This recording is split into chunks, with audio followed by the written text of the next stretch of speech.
Sean, what was the next one on the list, mate? Next one is the M416. It's my favorite full auto. I think it's probably the best full auto. It's most accurate. Got high damage, fairly decent fire rate, all around. Pretty beastly gun. Yeah, nothing much to add on this for me. It's pretty good. Yes. It's good. It's good. If you want to, if you notice that the enemy's bunching up, then I'll swap from the AN94 to the M416 just because I like the 2, 3, 4 man spray kills.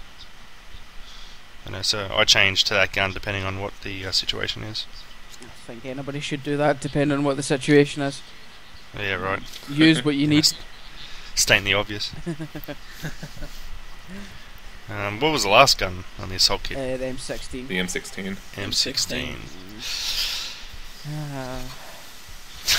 So no one's really happy to talk about it, eh? I'll go for it. I mean, this is one of my favorite guns of all time. I've used it a lot. I was kind of bummed that they were going to patch it because I didn't really think it was that powerful to begin with. It's not. I agree. Compared to the AN94, I mean, it's not even. I think it's medium in the assault kit. I like the burst fire, but I'm kind of bummed that they're patching it. Yeah, so the quote on the patch page here is slightly reduced the base damage of the M16 and G3 to balance the increased range. You know, from just those two statements I've read, it sounds like they're going to make the assault guns all similar. So, you know, there's no advantage to ranking up. And for the fact that I get bored with games, I might just start using that account that has no perks. You know, because then I get to level up. Because once you get to level, you know, what, 20 odd, you got nothing to look forward to. Really. 22, I think it is. Yeah. No, it's not nice. So I don't know, but M16, I've platinumed that. It's not too bad. I wouldn't even slap an ACOG on that. I think red dot sight's where it's at. We're going to talk about the actual attachments for these weapons, are we? Yeah. So before we close off this video, I think we'll talk about what we'll cover pistols later. So attachments, ammo box.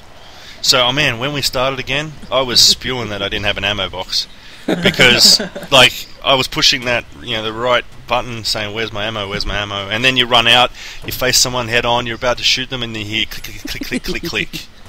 Thanks, man. You know, pull out your pistol whip someone, you go, "Shit, I'm out of ammo on that too." You know, so yeah, ammo boxes, cool.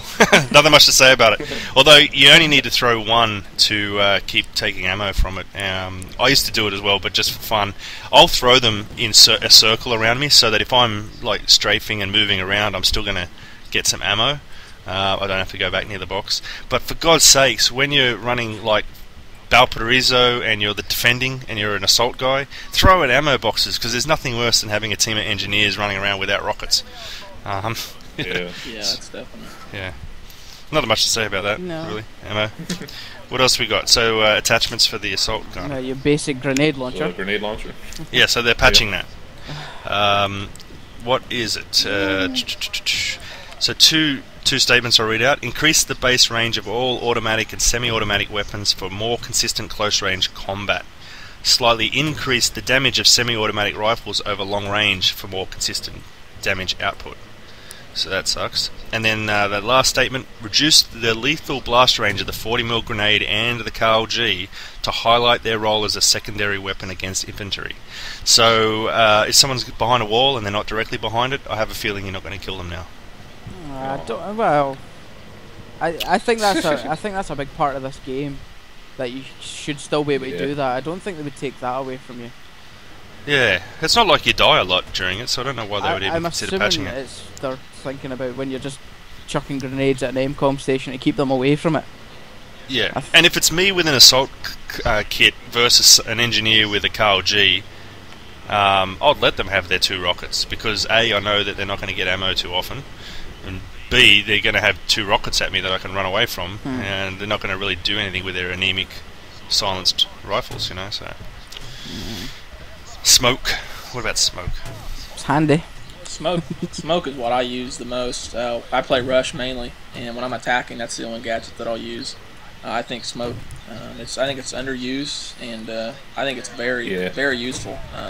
I made a video a while back on the smoke grenade, and the effects of it I heard the effects. Sasmer, I think you told me this. The PS3, the smoke is less effective than what it is on Xbox. That's what it looks like. Yep. Is that what it looks like? Yeah. And that might be just to do with the graphics engine in the PS3. Yeah. But I've also noticed that if you shoot at a longer distance, it appears to be thicker. Now, I think that's more something to do with the engine lighting, the dynamic lighting of the game. I think it allows... Because when there's a strong light hitting the smoke, there's like a light refraction, and it's harder to see people in it. But something to test, I guess. Mm-hmm. So smoke, you also reload them quite quicker. So if you throw out an ammo box, you can shoot out 6 to 8 smoke grenades pretty quickly. Yeah, you bring out the confusion, I guess.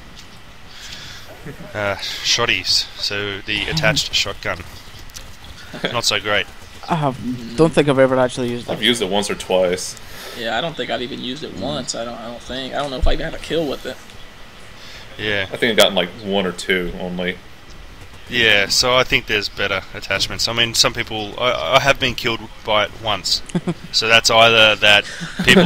I have, just once. But so either people don't use it, or it's shit. So I'm going with it's shit. But, leave a comment otherwise. I think it's... I'm sure there's somebody who's out there who's platinum that I'm yeah, sure... Yeah. I think it's like any other weapon. If you sat down and kind of practice with it, you know you're going to do well with it. Yeah, exactly. We spoke about one perk, but let's talk about Assault, Red Dot Sight versus Assault ACOG. I'm Red Dot Sight all the way. What about you, John? Yeah, same thing. I can't do the ACOG at all. No, I think by the time you've zoomed in, you lose too much peripheral vision. That if you're looking down the sight that long, then you're probably doing the wrong thing. Yeah. What about you, Sean? I'm actually kind of torn. Since the game came out, I've really only used the red dot, and that's kind of all first-person shooters. I've always been a red dot fan. But the past couple weeks, I've tried the ACOG on the AN94 and the M16, and I'm kind of starting to like it. But it's, like you said, the peripheral vision. It's really, you can counter snipe with it, but the close quarters, you're going to want the red dot. For sure. All right, guys. Anyway, that's 2 videos in one right now. But signing off, and we'll catch us on the next episode. See ya. See ya. Bye.